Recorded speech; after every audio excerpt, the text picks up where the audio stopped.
सफलता पाने का एकमात्र जो तरीका है वो मेहनत है और दूसरा कोई शॉर्टकट नहीं। कल तक मैं भी ऐसी बैठ के टेबल कुर्सी पे पढ़ाई किया करता था, बट 2 दिन पहले तक ही आम से छात्र हुआ करते थे। 2 दिन पहले रामनवमी के दिन यूपीएससी का रिजल्ट आता है, उसमें ये 226वां रैंक प्राप्त करते हैं और बहुत ही खुशी का बात ये होता है कि उसी दिन इनके माताजी का जन्मदिन होता है। इससे तो बड़ा तोहफा हो ही नहीं सकता है और इनसे तमाम सारी सफलता की राज को हम जानेंगे कि इनकी कहानियाँ कैसी रही।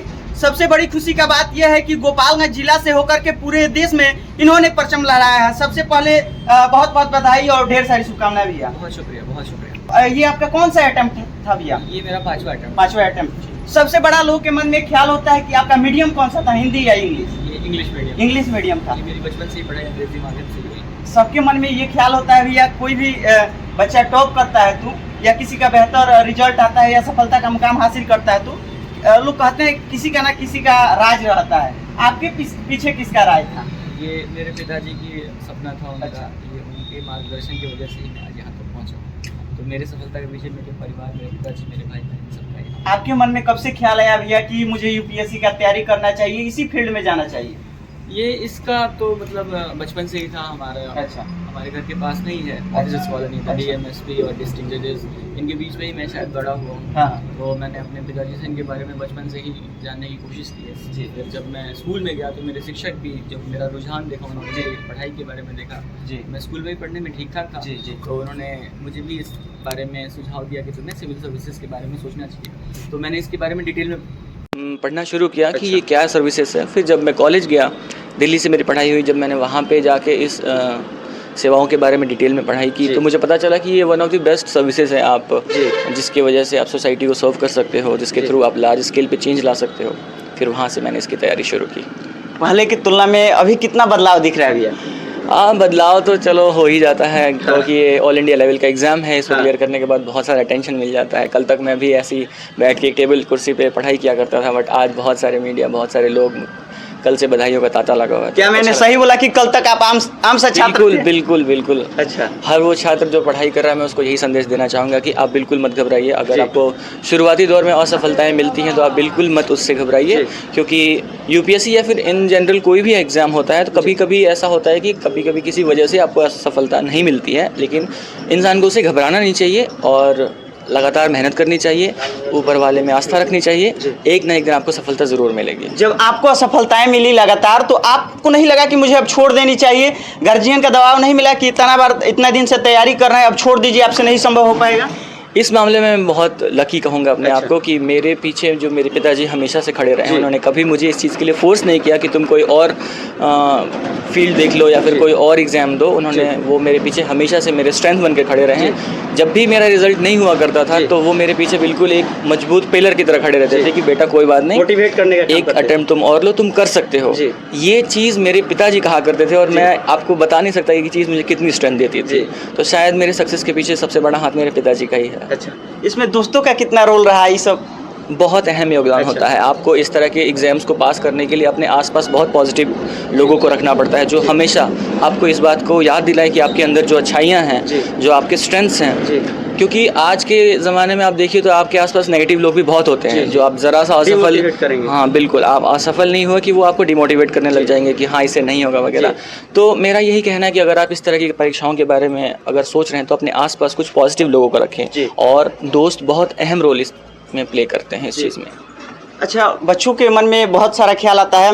मेरा जो वीडियो देख रहे हैं तमाम बहुत छात्र भी देख रहे होंगे, बहुत दूर दूर से देख रहे हैं। वो यदि तैयारी कर रहे हैं तो उनको आप क्या कुछ संदेश देना चाहिएगा? हिंदी मीडियम से भी बहुत सारे बिहार में छात्र हैं जो कि तैयारी करना चाहते हैं, लेकिन उनको लोग डिमोटिवेट कर देते हैं कि इंग्लिश मीडियम में ज़्यादा सिलेबस है, ज़्यादा मटेरियल है, क्या हिंदी मीडियम में वो तैयारी कर सकते हैं बेहतर? ये आज के 5-6 साल पहले की धारणाएं हैं। अब ऐसा कुछ भी नहीं है। बहुत सारे कोचिंग संस्थाएं भी अब खुल चुकी हैं जो बहुत कुछ मटेरियल, जैसे दृष्टि IAS हो गया और ध्येय IAS हो गया, और अब तो नेक्स्ट IAS, जितने भी अंग्रेजी माध्यम के कोचिंग इंस्टीट्यूशन थे अब वो भी हिंदी में सारी मटेरियल्स दे रहे हैं। तो अब इस चीज़ से किसी को डरने की ज़रूरत नहीं है कि मैं हिंदी माध्यम का हूँ या अंग्रेजी माध्यम का हूँ। सारे ही माध्यम में सारी सुविधाएं उपलब्ध हैं और आप बेफिक्र होकर अपने माध्यम से तैयारी करें।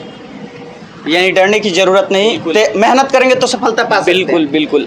सफलता पाने का एकमात्र जो तरीका है वो मेहनत है और दूसरा कोई शॉर्टकट नहीं। मुझे पता चला कि IPS का रैंक मिला है आप बिहार वासियों के लिए क्या कुछ कीजिएगा इस फील्ड में जाकर के? जी बिल्कुल, अगर आप देखें तो पिछले 4-5 सालों में जो क्राइम एंड सिचुएशन है हमारे देश में वो भी बहुत ज़्यादा इवॉल्व हुआ है। जो traditional law and order situations होते थे उसमें बहुत ज़्यादा बदलाव देखने को मिला है। अब साइबर क्राइम बहुत ज़्यादा होने लग गए हैं। जैसे जैसे इंटरनेट पेनिट्रेट किया हमारी सोसाइटी में, लोगों के पास फ़ोन आने लग गए हैं, तो अब जो क्राइम भी है वो भी अब बहुत ज़्यादा कहें तो टेक्नोलॉजिकल हो चुका है। अब ट्रेनिंग भी उसी के माध्यम से हमारे को दी जा रही है। जो पुलिस है उनको state of the art training दी जा रही है आजकल। मेरे कदम रहेंगे वो भी इसी दिशा में रहेंगे कि एक तो क्राइम एंड कंट्रोल किया जाए, लॉ एंड ऑर्डर सिचुएशन को ठीक रखा जाए। दूसरी चीज़ एक और धारणा होती है कि जो पुलिस और लोगों के बीच का रिलेशन है वो एक डर का माहौल होता है कि जब भी आम जनता पुलिस को देखती है तो डर जाती है कि पता नहीं क्या हो गया है। तो मैं कोशिश करूँगा कि ये जो धारणा है इसको भी बदलने की कोशिश की जाए। जो लोअर लेवल के पुलिस ऑफिसर, जो कांस्टेबलरी हैं, जो हमारे देश में 80 से 85% जो पुलिस हैं वो कांस्टेबलरी में आते हैं, जो आज के दिन डे टू डे लेवल पे लोगों से मिलते हैं। तो मेरी कोशिश रहेगी कि उनकी ट्रेनिंग ऐसी की जाए ताकि लोगों से मिले तो लोगों को उनको देख के खुशी मिले, डर ना हो। और बहुत बच्चे जो कि हैं डिमोटिवेट होकर के छोड़ देते हैं, लगता है कि मुझसे संभव ही नहीं हो पाएगा। छात्रों को क्या कुछ कहिएगा? मैं उन सारे छात्रों को यही कहना चाहूँगा कि अपने आसपास पॉजिटिव लोगों को रखें। अपने माता पिता, दोस्तों से बढ़कर, भाई बहन से बढ़ के कोई नहीं हो सकता है। यही आपके स्ट्रेंथ हैं जो इस बड़े से सफ़र में आपका हमेशा साथ देंगे। दूसरी ये चीज़ कि 1-2 असफलताओं से बिल्कुल ना घबराएं। आप अपने प्रयास को जारी रखें, आप अपनी मेहनत को जारी रखें, अपने आसपास अच्छे लोगों को रखें ताकि वो आपको मोटिवेट करते रहें। कभी कभी ऐसा हो जाता है कि पढ़ते पढ़ते बहुत परेशानी हो जाती है, तो 1-2 हॉबीज़ रखें आप। जैसे आप कभी गाना सुन लें, कभी घूमने निकल जाएं अपने दोस्तों के साथ, तो इससे क्या होता है थोड़ा आप इंसान फ्रेश हो जाता है और उसको फिर से पढ़ने की वो ललक आ जाती है। तो मेरा संदेश यही होगा। भैया आप एक बात बता दीजिए, आप कितना देर तैयारी करते थे? कोई फिक्स टाइम टेबल नहीं होता है, बट इन जनरल अगर हम देखें तो मैं 8 से 10 घंटे की पढ़ाई करता था, और जब एग्जाम्स पास आने लग जाते थे तो मैं इसको 12 से 14 घंटे में तब्दील कर देता था। लेकिन बहुत लोगों का ये भी मन में ख्याल रहता है, चाहे बहुत छात्र जो देखते हैं इंटरव्यू वीडियो यूट्यूब पे, तो उन लोग के मन में ख्याल रहता है क्या इसी तरह इंटरव्यू होता है, क्या रियल में बच्चे घबरा जाते हैं, क्या वाकई उसमें कितना सच्चाई है? बिल्कुल घबराने की ज़रूरत नहीं है। इंटरव्यू के जो लोग होते हैं बहुत सहज होते हैं। उसमें डिफरेंट रहता है मॉक से, तो बहुत डिफरेंट होता है। मॉक में देखिए, मॉक का एजेंडा होता है कि आपके डेव से जो डिटेल्ड एप्लीकेशन फॉर्म होता है उससे ज़्यादा से ज़्यादा चीज़ें कवर हो सके ताकि आपकी जो तैयारी है वो पुख्ता हो सके। लेकिन एक बार जब आप ओरिजिनल इंटरव्यू रूम में जाते हैं तो वो लोग इतने पढ़े लिखे होते हैं, इतने बड़े होते हैं, और वो जानते हैं कि बच्चा बहुत मेहनत करके इस मुकाम तक पहुंचा है, तो वो अंदर एक बार आप जाके बैठेंगे तो बहुत सहज कर देते हैं आपको। बहुत आसान से सवाल पूछते हैं और उसी से आपकी पर्सनैलिटी को टेस्ट कर लेते हैं। तो मॉक या फिर इंटरव्यू से बिल्कुल डरने की ज़रूरत नहीं है। और किसी भी माध्यम से, चाहे बच्चा हिंदी मीडियम या इंग्लिश मीडियम तैयारी कर सकता है, किसी भी माध्यम से। इवन आप अगर वहाँ पे बोल नहीं पा रहे हैं तो आपको बोलेंगे कि अगर मेरा जैसे माध्यम इंग्लिश था तो अगर मुझे किसी आंसर में दिक्कत आती है तो वो आपको खुली छूट देते हैं कि आप हिंदी में भी वो चीज़ बोल सकते हैं। इवन आपको वहाँ पे लिख के भी बताने का उसकी सुविधा होती है। तो इस चीज़ से बिल्कुल घबराने या डरने की जरूरत नहीं। लेकिन भैया आप ज़्यादा तेजी में है, ज़्यादा घबरा गए हैं। हम इसीलिए आए थे आपके पास सुबह में, क्योंकि आपसे थोड़ा सा शांति में बातचीत किया जाए, क्योंकि आप गोपालगंज वासियों के लिए ही नहीं बल्कि पूरे बिहार वासियों के लिए और युवाओं के लिए, छात्रों के लिए आप प्रेरणा का स्रोत बने हुए हैं। ठीक है, थोड़ी आज मैं जल्दी में हूँ थोड़ा, तो मैं माफी चाहूँगा। मैं आप दोबारा मैं ज़रूर आपसे मिलने की कोशिश करूँगा। ठीक है, लेकिन अंतिम में एक ही सवाल रहेगा कि आपसे यदि जो छात्र चाहते हैं मार्गदर्शन लेने के लिए, उनको आप कितना सहयोग कीजिएगा? हर पॉसिबल तरीके का जो भी सहयोग है, मैं अपना एक चैनल बना लूँगा यूट्यूब पे, और मैं ट्विटर पे भी हूँ, व्हाट्सएप पे भी हूँ। तो जिस भी माध्यम से आप जुड़ना चाहते हैं जुड़ सकते हैं। जिस तरह की भी सुविधा की जरूरत होगी मैं मुहैया। आप सोशल मीडिया यूज करते थे कि नहीं? मैं पहले यूज़ नहीं करता था, बट अब चूँकि मैं सर्विसेज में आ गया हूँ तो मुझे वो चैनल्स बनाने होंगे, क्योंकि उसके माध्यम से लोगों से जुड़ना होता है। तो जैसे ही मैं बनाऊँगा मैं इन्फॉर्म कर दूँगा and people can connect to मी।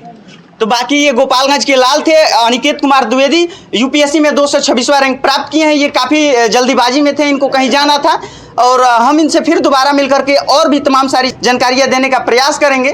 बाकी ये वीडियो आपको कैसा लगा? बाकी इससे पहले हम वीडियो को खत्म करने से पहले आपको एक स्लोगन सुनाना चाहेंगे कि जितनी कड़ी आपकी मेहनत होगी सफलता उतनी ही बड़ी होगी। ये चैलेंज आपको ये भाई साहब के द्वारा दिया जा रहा है, क्योंकि हम इनका घर एक बार दिखाने का प्रयास करेंगे। और एक बार आप दिखा दीजिए कि कोई ये बड़े फैमिली और बड़े अच्छे बैकग्राउंड से नहीं है।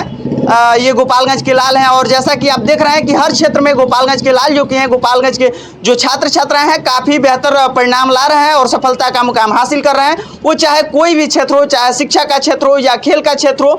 बाकी इनसे मेरी जितनी प्रयास हो पाई, हम जल्दीबाजी में इनसे प्रश्न पूछने का प्रयास किए। बाकी आपकी क्या कुछ प्रतिक्रिया कमेंट बॉक्स में ज़रूर बताइएगा। पूरा वीडियो देखने के लिए बहुत बहुत धन्यवाद।